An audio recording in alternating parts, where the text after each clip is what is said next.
All right, so if you're like me, you're going to the store and you're kind of shocked at how much stuff is costing when it comes to food prices. There was a recent study that came out that showed that food prices are about 50% higher than they were 4 years ago. I can't change the price of the groceries. And we kind of predicted this happening when they created about 50% new currency, right? And they didn't have a corresponding level of increase in production. So that's really what creates inflation, right? Is you create all this new currency, you don't have new production to basically cover all that, and it just prices for everything go up. And so we're seeing it. We're seeing it in a lot of different areas. But instead of that happening, or every time you go to the pump and you're having the pain at the pump and it just costs more to fill up or costs more for all these different things, is there a way that you can use inflation to your advantage, right? So instead of a disadvantage or being hurt by it, you can use it to your advantage. This is a big difference between people that are very wealthy and people that are middle class, is that the middle class will be hurt by inflation. They'll be hurt by higher costs. They'll be hurt by all these things. People that are very wealthy will find a way to use it to their advantage. So that's what I want for you, friend. I want you to be able to use inflation to your advantage. I'm going to get into a few ways on how to do that. Got a great quote for you at the end. Let's jump in. All right, so welcome. My name is Bronson Hill. I'm the CEO of Bronson Equity. If we haven't met, we do these apartments behind me here. We've got oil and gas, different projects, like businesses that we buy that provide cash flow, appreciation, and tax benefits for investors. These are just my opinions. This is educational. This is no investing specific advice for you, but let's jump in.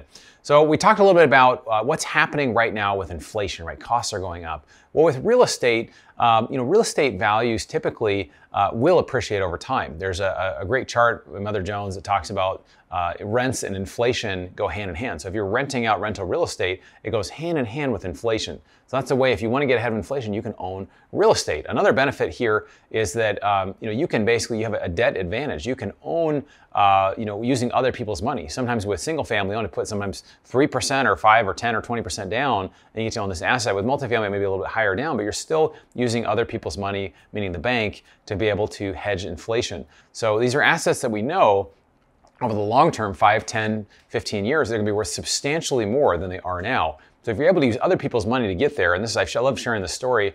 If you had $1 million apartment or house in my area, that'd be like actually be a small house. I think the average home in Pasadena is about $2 million now. But let's say you had let's just say it's a $2 million house, and it went up by, you put 10% down, so you put $20,000, it would be $200,000 down, and it went up by $200,000, which would be a 10% increase, right? 10% increase in the value.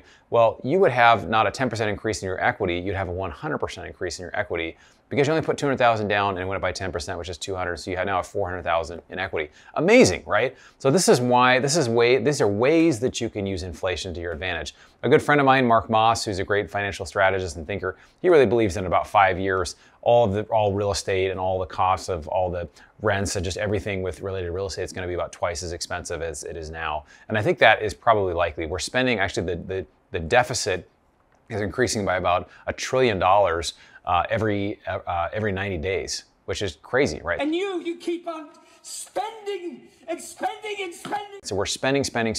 There's no plans to stop that. So if that continues, we know for a fact there's going to be more inflation. So if you can get ahead of it, a couple strategies to do this is, one, own assets. If you can use debt to own them, super valuable. Those two things exist in real estate. If you own assets, other things we love to own are precious metals. They've had a monetary history for the past 5,000 years. They're a way to store value rather than having paper or other investments. And then anything else, there's a lot of real estate investments you can get debt for. Even businesses. A business that produces cash flow is a great thing to own, because especially if you can raise prices over time, it will have a hedge on the inflation side, versus people that don't own a house, they don't own assets, they don't own things, and they're just simply being hit by just things costing more and more and more. So the more you can get on the investor side, the owner side, even using debt to buy things, it's a great time to be able to get in, even with rates being a little bit higher, I think, because there's just some great opportunities to be able to hedge inflation over the long term. Because again, we know over time these things are going to be worth more. So we talked about this, about real estate is a great way to hedge inflation, real assets. I have actually I'm going to share a resource with you that I love, that I created kind of on this topic with some unique strategies. But this is a great quote. It says, real estate is an imperishable asset, ever increasing in value. It is the most solid security that human ingenuity has devised. That's Russell Sage.